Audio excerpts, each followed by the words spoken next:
Hey everyone, here's a quick video about how to change the timing on your machine without using the worm gear. If y'all have questions about what I'm doing, you can always send me a private message. I'll try to help everyone as best I can.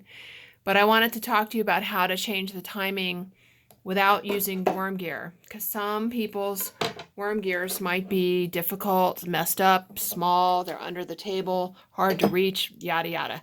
So for purposes right now, I'm going to have to kind of scoot the machine around because this tripod I'm using isn't the best.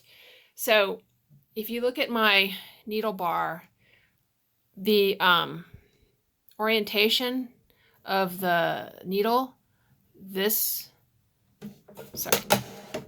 piece right here, it needs to be facing forward. So that's as if the handle is in the 6 o'clock position. Handle closest to you. This is normally facing forward. That's this thing. This is going away. That's when you're driving away from you. This is when you're driving towards you. Okay?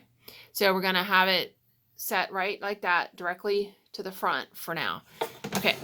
So what I've done here, how you change the timing without using the worm gear, this little gear right here, this screw right here, where my screwdriver is right now, I have loosened that. It's not going to fall off. It's not going to go anywhere because this gear is sitting on top of the other gear, and this shaft goes into that gear, and that's what I just loosened with the thing. So what's actually happening now, if I rotate the handle, the gear is rotating, but as you can see now, the handle, this is a springy tripod, but the handle below is rotating. The gear is rotating, but nothing's rotating in the face. So basically right now, I have just disconnected the handle, and the handle, the gears below, this gear and this gear. So now it's loosened, so the shaft is not rotating. So the face is not rotating. So basically, the only thing that's rotating is the looper and the handle right now. Okay, so that's how I'm going to change the timing on my machine. So I have this loose. It's rotating, but the shaft is not. This screw right here is the one that I made loose.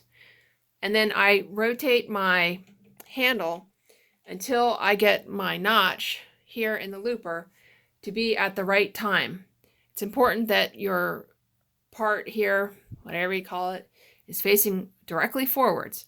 Now I rotate my handle, which is rotating. I'm rotating the handle now. You can see these gears are moving, but the face is not moving. But the looper is moving.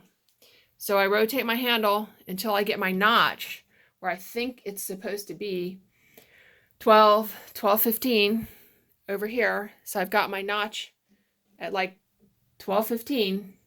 Don't worry about the position of the handle. Right now we're trying to locate the notch in relationship to the front part and the needle being in the full up position, which, like I said, that's a little bit to quite understand, but the needle has to be in the full up position. You can see it's going down and then back up.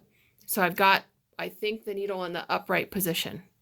Rotate your handle, which is detached from the face, until you get your notch where you think you want it, and then you snug up this screw. Now, if this screw is not in a position where you can get it, the screwdriver on it, let's say it's in the back or something like that, you have to do this like 180 degrees so you can access the screw, which means you have to have your looper at 6:15 instead of 12:15. You can access the screw. But like on this machine, I've recently taken the looper out and the bottom part off.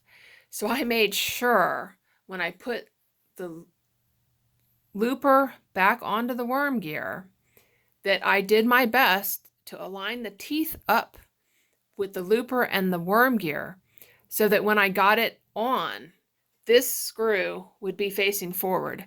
This gear and this gear are connected to the gears below that are connected to the handle and to the worm gear, which goes back and forth and drives the looper. Sorry if that's confusing, but if you start taking your machine apart, it hopefully will make sense at the time. So my point is that when I'm close to the right timing, my screw is conveniently located on the front where I can get a screwdriver on it. This machine, I just didn't want to make the screw on the worm gear any worse because someone before has kind of mangled that screw up a little bit. So there's no need to touch the screw on the worm gear when you want to time your machine if you're willing to go a few extra steps. So I'm now just rotating my handle until I get my notch where I want it. Then I will tighten up this screw here. Then, because I've had to rotate my handle to change the looper position, I then have to go down to my handle and I have to loosen the screw that's on the back of the handle and reposition the handle to 6 o'clock. And then you're done with your timing. So that's just another way to do the timing on your machine. Hopefully that helps someone, and hopefully I didn't confuse you all. When you go to tighten this screw back up, this shaft is attached to a gear that's in the front. You may want to take just like a regular screwdriver. Let me find a regular screwdriver here. Take like a regular screwdriver.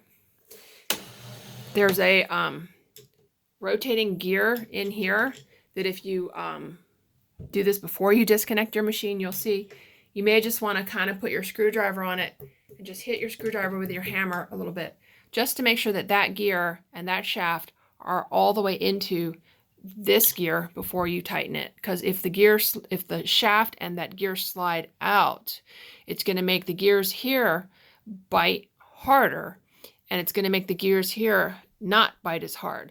So when you go to tighten this screw back, you want to rotate the handle and make sure that all your gears are happy and free moving and that they have the same amount of play in it that they had before you messed with your machine. If you tighten the screw over here and hey, all of a sudden my handle's hard to turn, it's because this bar has moved right or left.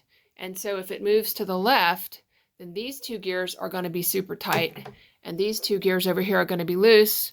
And if it moves back to the right, these two gears are going to be too tight and these gears are going to be loose. So you want to get this bar here at a happy medium before you tighten this screw back. That's just a little troubleshooting because undoubtedly your rod here will move a little bit because there's always a little bit of play in your gears, you know, and you don't want anything to be too tight or pinching. Sorry for the long video. I just want all of you guys to have your machines up and running. I want you all to not be afraid to work on them or to be afraid that, you know, something's going to pop off if you loosen things. Just need to kind of take a look at it, try to study it and see what's connected and what's not connected. But I just wanted to share with you this other way to time your machine. So just to recap, you position this to the front, you put your needle bar to the highest position, you loosen this screw here, you rotate your handle around until you get your looper in the position that you want it with the notch in the right position. You make sure that you have this shaft with this gear in the right position, right to left. You retighten this screw and then you readjust the location of your handle so that your handle then goes back to the 6 o'clock position because you moved the looper. Okay, hopefully that helps. Like I said, I'm self-taught, so I don't know what all the right terminology is, but hopefully that makes sense for you all. If you got any questions, post a comment or send me a PM. Definitely want everybody to be happy and get their machines up and running. Okay, thanks guys. Bye.